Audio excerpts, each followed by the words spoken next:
banyaknya pertengkaran dalam rumah tangga bahkan berujung kepada perceraian, yaitu terkadang dari sikap kita dalam mendidik anak. Kadang istri maunya A dan suami maunya B. Nah, terkadang ini membutuhkan sedikit harus bersih tegang gitu. Itu bagaimana sebenarnya menyikapi permasalahan yang seperti itu? Yang namanya rezeki itu insya Allah mereka akan ikhtiar, ya kan? Masya Allah. Ya. Yang jadi masalah ini terkala kita tidak ikhlas, ya kan? Masya Allah. Tidak ikhlas artinya merasa terbebani dengan pendidikan anak. Ini yang tidak boleh.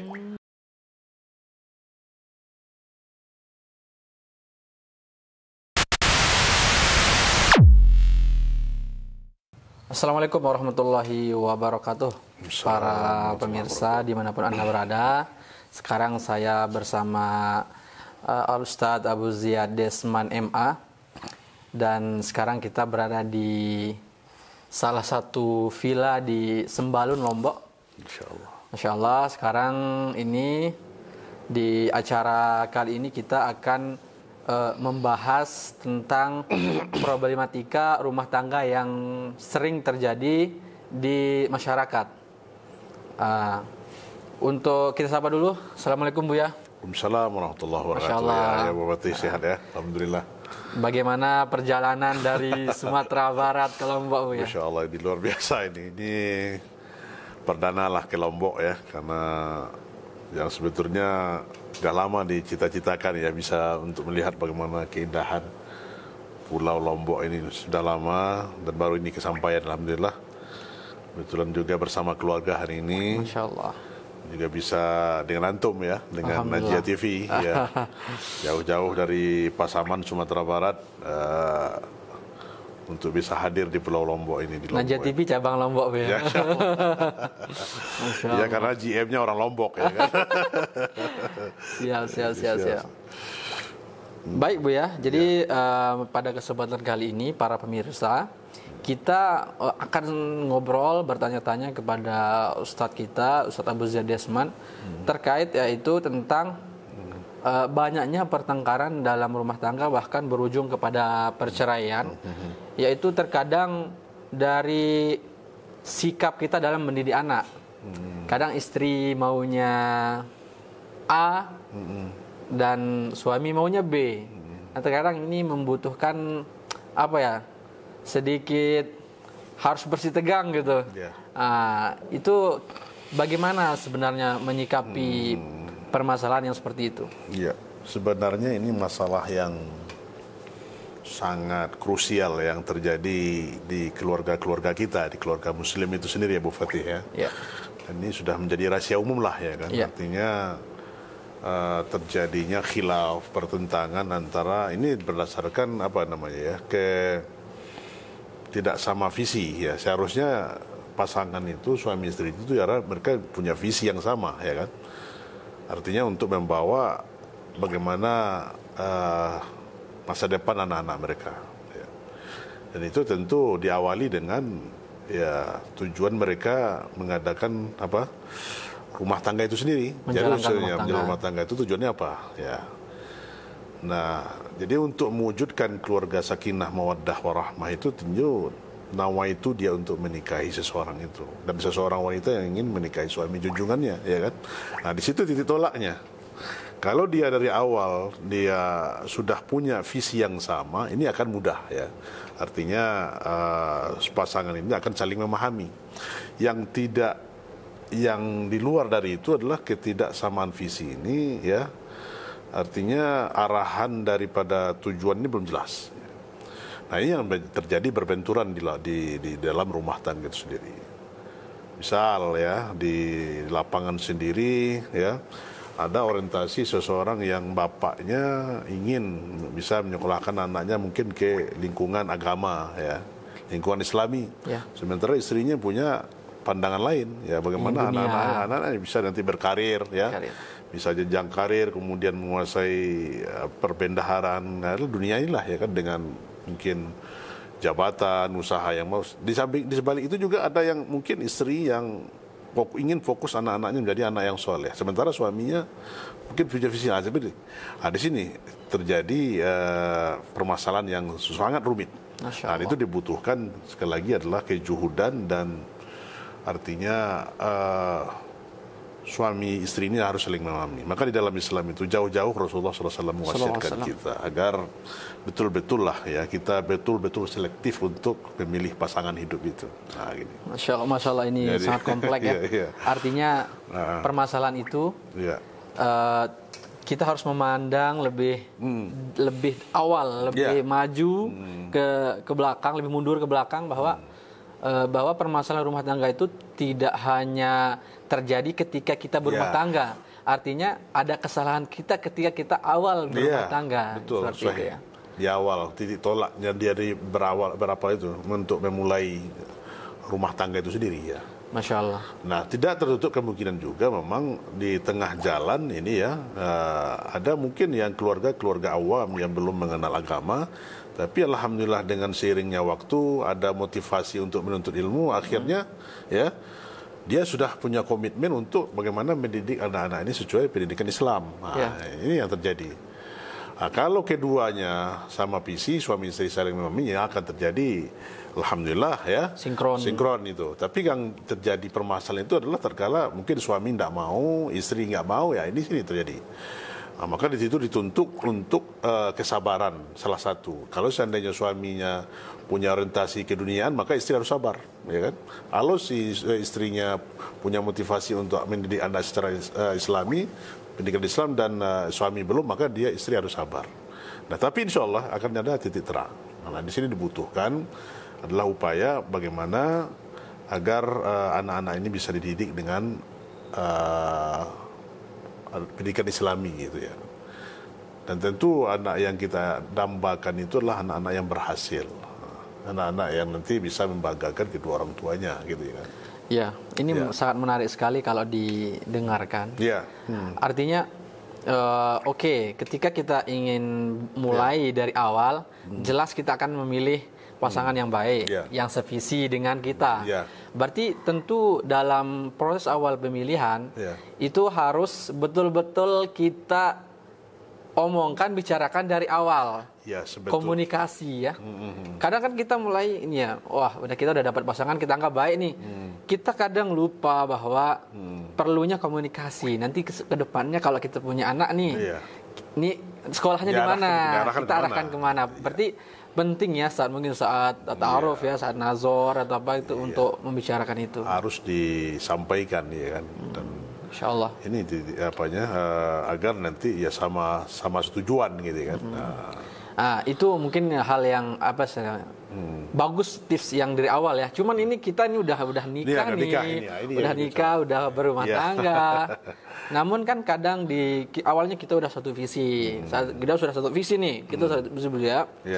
Tapi di tengah jalan keadaan tidak memungkinkan, ketika istri misalnya ingin anaknya menjadi fokus di agama, namun sang suami itu memandang kayaknya kurang cocok anak ini di agama gitu. Akhirnya kita sekolahkan di umum aja gitu.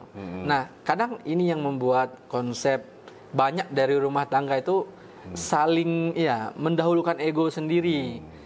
Ketika kamu nggak ngikutin aku, sang suami pun ego juga. Aku pemimpin di sini.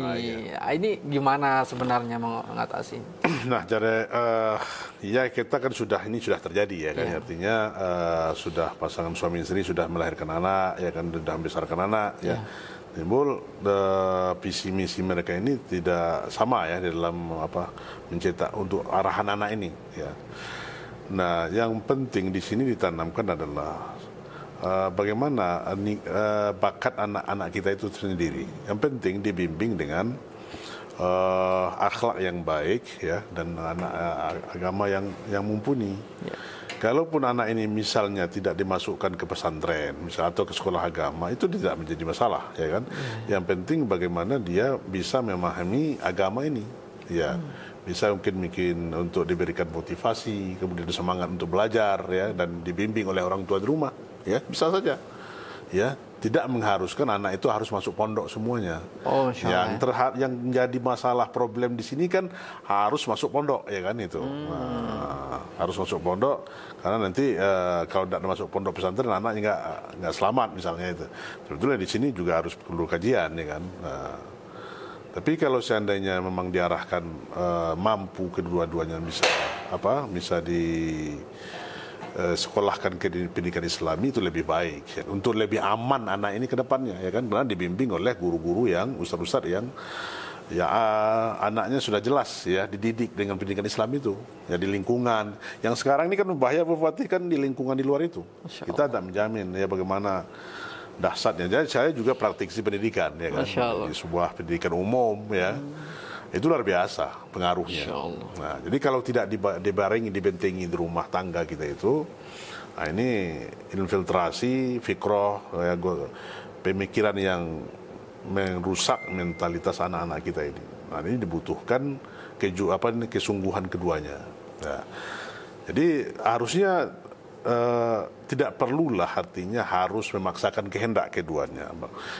Kalau seandainya kedua-duanya ini saling bersetegang urat leher lah misalnya, atau saling memaksakan egonya masing-masing, ini berakibat tidak baik kepada anak. Apalagi pertengkaran yang terjadi. Anak saya harus seperti ini, sementara ini akhirnya berujung kepada yang banyak yang terjadi. Awalnya niatnya baik. Awalnya baik ya, kemudian berujung dengan percekcokan, pertengkaran yang tidak ada ujung. Akhirnya anak terlantar ya karena anak orang tua tidak kecocokan lagi ya kan ini. Nah, tentu ini akan menjadi korban itu anak sendiri ya kan, anak sendiri. Masya Allah. Ya, ini luar biasa sekali. Artinya tidak mesti anak itu sekolah agama untuk membentengi ini. Ya. Cuman kan terkadang seperti ini Bu ya. Kita menyekolahkan anak itu ke sekolah agama bukan sekedar dia akan belajar agama Bu ya. Tapi bagaimana supaya lingkungan kehidupannya itu terjaga. Nah, terkadang ini yang membuat motivasi kita sangat besar untuk menyekolahkan anak kita ke sekolah agama. Dan tentu yang namanya sekolah swasta itu membutuhkan biaya, bukan sekolah pemerintah yang dibiayai oleh pemerintah ya. Nah, terkadang di sini lagi muncul problem di sana. Terkadang sudah sama-sama setuju, kita sekolahkan anak kita di sekolah agama. Namun terkadang terbentuk di biaya karena nggak mungkin kita memberikan hal yang gratis di sekolah swasta gitu kan. Dan mungkin ada yang gratis atau yang murah, cuman kan intensitasnya sedikit. Nah, lalu kalau sudah seperti itu, gimana kita menyikapi yang demikian? Ya, untuk keberhasilan seorang anak itu kan butuh sesuatu yang bernilai tinggi itu kan harus dicapai dengan Tidak mungkin barang mahal itu akan ditebus dengan yang murah, ya kan? Kita menginginkan sesuatu yang mahal, ya kan? Itu tentu harus korban, ya kan? Nah, maka orang tua yang sungguh-sungguh, ya kan, dia tidak akan memikirkan, bahkan Abu Fatih sendiri, ya, banyak orang-orang yang biasa-biasa saja ekonominya. Tapi ya kan? Anaknya banyak, lulus. Ya, yang anaknya berhasil, alhamdulillah. Mungkin nggak ada 5 orang dimasukkan ke pesantren. Di Madinah, kadang-kadang di pondok-pondok yang makan perguruan tinggi Islam yang mu'tabar, ya, bisa kuliah di Madinah, bisa kuliah di Saudi, ya kan, misalnya, atau di kuliah di tempat-tempat yang jelas-jelas pendidikan agamanya. Padahal ekonomi sederhana. Tapi ditopang dengan pertama keikhlasan, kemudian kebersamaan, satu visi tadi, yang namanya rezeki itu insya Allah mereka akan ikhtiar. Ya kan? Masya Allah. Ya. Yang jadi masalah ini terkala kita tidak ikhlas. Ya kan? Masya Allah. Tidak ikhlas artinya merasa terbebani dengan pendidikan anak. Ini tidak boleh. Merasa terbebani. Ya. Kemudian tidak mau rugi. Contoh, uang sekolahnya mungkin berkisaran 250.000 atau katakanlah 1.200.000 atau 2 juta, ya kan? Untuk mendidik anak supaya anak yang baik berkualitas itu kan, itu kan para wasatisnya mencurahkan ilmunya. Mereka kan butuh biaya, mereka butuh waktu juga. Mereka mungkin mendapat ilmu itu dari berbagai perguruan tinggi, kemudian juga belajar. Itu kan butuh finansial, ya kan. Nah, maka mereka habiskan waktunya untuk mendidik anak kita. Ya, habiskan waktunya untuk mendidik. Tentu mereka harus kita support, harus kita dukung. Kita sendiri yang tidak mampu mendidik anak kita, maka kita titipkan di lembaga-lembaga ini. Nah, tentu dibutuhkan biaya, ya. Maka di sini keikhlasan kita untuk memberikan harta kepada pendidikan anak ini, terutama pendidikan Islam, ya. Karena ini juga jihad fisabilillah itu, membekali anak kita dalam menuntut ilmu. Masya Allah. Ya. Saya mengambil faedah yang sangat luar biasa dari perkataan beliau tadi, bahwa memang ketika orang tua ikhlas mendidik anaknya untuk kebaikan, dan insya Allah akan bantu. Allah akan bantu. Artinya ketika kita sudah pesimis duluan, biayanya dari mana, seolah yang menghidupi anak itu, yang membiayai anak itu kita sendiri. Padahal Allah sendiri yang memberikan rezeki, ya. Allah yarzuq, ya kan itu. Dengan Allah katakan dalam surah At-Talaq itu, "Wa may yattaqillaha yaj'al lahu makhraja wa yarzuquhu min haitsu la yahtasib." Itu kan. Dan barang siapa yang bertakwa kepada Allah, Allah akan berikan kepada jalan keluar dan memberi rezeki kepadanya dari rezeki, dari pintu yang tidak dia ketahui. Sebatas kita adalah ikhtiar di dunia ini, ya. Jadi yang penting tadi, Abu Fatih, adalah semangat untuk mendidik anak kita ini dengan pendidikan Islam. Itu tadi. Ya, kita berugi. Ya, seperti yang Anda bayangkan, banyak terjadi kasus di lapangan ini, anak yang orang tua yang sederhana, bahkan sulit untuk memenuhi kebutuhan hidupnya secara susah, tapi anaknya sekolah, bisa di sekolah pondok, sekian orang bisa kuliah, ya kan? Sepertinya nggak mungkin. Nggak mungkin. Di luar nalar logika kita nggak mungkin dia. Sederhana. Tapi Allah bukakan padanya jalan, ya kan? Tapi di sana ada banyak yang ekonominya sudah mumpuni, ya, ekonomi yang tapi pelit untuk mengelola anaknya. Nah, itu akan berefek kepada anaknya itu sendiri. Padahal kan anak adalah investasi. Ya, anak adalah investasi. Investasi di dunia, maka investasi di akhirat. Maka lihat rihlatul ulama, perjalanan para ulama dalam menuntut ilmu itu, ya kan. Karena mereka itu ya harus ditopang dengan pembiayaan yang banyak untuk mencari ilmu. Nah, jadi supaya anak itu betul-betul anak yang berhasil membahagiakan kita nanti, tentu kita sebatas berusaha, berikhtiar, mencari nafkah kepada mereka untuk pembiayaan mereka dalam menuntut ilmu. Ya. Masya Allah, ini sangat luar biasa sekali. Artinya ketika kita niat ikhlas dan berniat untuk kebaikan, insya Allah Allah akan bantu. Dan bagi para pemirsa, jangan khawatir menyekolahkan anak ke sekolah-sekolah agama. Kenapa? Karena itu adalah sebuah kebaikan dan Allah nggak akan mungkin menyia-nyiakannya. Insya Allah. Masya Allah. Mungkin satu kata buat pemirsa, Bu, ya. Satu kalimat mungkin yang bisa, yang terakhir, kalimat terakhir untuk disampaikan tentang pendidikan anak sebelum kita tutup. Masya Allah, anak adalah investasi yang berharga, ya, qurratu ainin lana, itu yang menjadi sebagai penyejuk pandangan mata kita.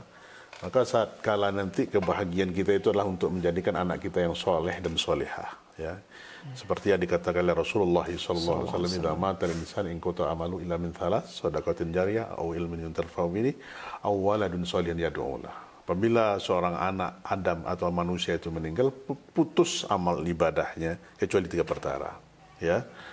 Itu sedekah yang dia keluarkan, ya, kemudian ilmu yang bermanfaat yang diajarkan, atau anak soleh yang mendoakannya. Jadi walaupun kita sudah meninggal, investasi kita itu adalah anak yang soleh. Maka untuk mendidik anak yang soleh dan solehah itu adalah dibutuhkan keikhlasan kepada kita untuk menjadikan anak yang punya ilmu, yang bisa membanggakan kita, berbakti, walaupun kita sudah meninggal dunia, tapi pahalanya akan terus mengalir kepada kita. Jadi tidak merugi kita bersusah payah hari ini untuk membiayai, menyekolahkan anak-anak kita di pendidikan-pendidikan Islam, ya, karena mereka sudah di lingkungan yang baik, ya, di lingkungan yang sudah jelas. Karena Rasulullah juga katakan almar'u ala dini khalili falyanzur man yukhalil. Seseorang itu tergantung kepada agama kawannya, maka lihatlah bersama siapa dia berkawan. Maka faktor lingkungan sangat dominan untuk mempengaruhi pendidikan anak. Kita arahkan dia kepada lembaga-lembaga yang jelas ya, dalam manhajnya, dalam tarikat tadrisnya, dalam pembelajarannya. Kelak nanti keluar mereka bisa untuk memiliki pengetahuan agama ini dan jadi bekal bagi mereka di kehidupan mereka nantinya. Wallahu ta'ala alam. Alhamdulillah, para pemirsa dimanapun Anda berada, itulah sedikit tausiah singkat dan talkshow kita bersama Ustadz Abu Zaid Desman MA terkait tentang perselisihan antara orang tua tentang pendidikan anak. Dan sangat luar biasa sekali.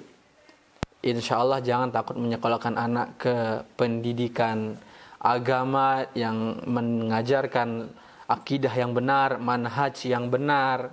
Karena banyak di sana pondok-pondok mungkin ya yang terlalu bebas, tapi pondok pesantren terlalu bebas. Nah, maka kita perlu selektif juga menyekolahkan anak ke pesantren yang manhajnya benar, kemudian metode pembelajaran itu kita harus tanya gitu.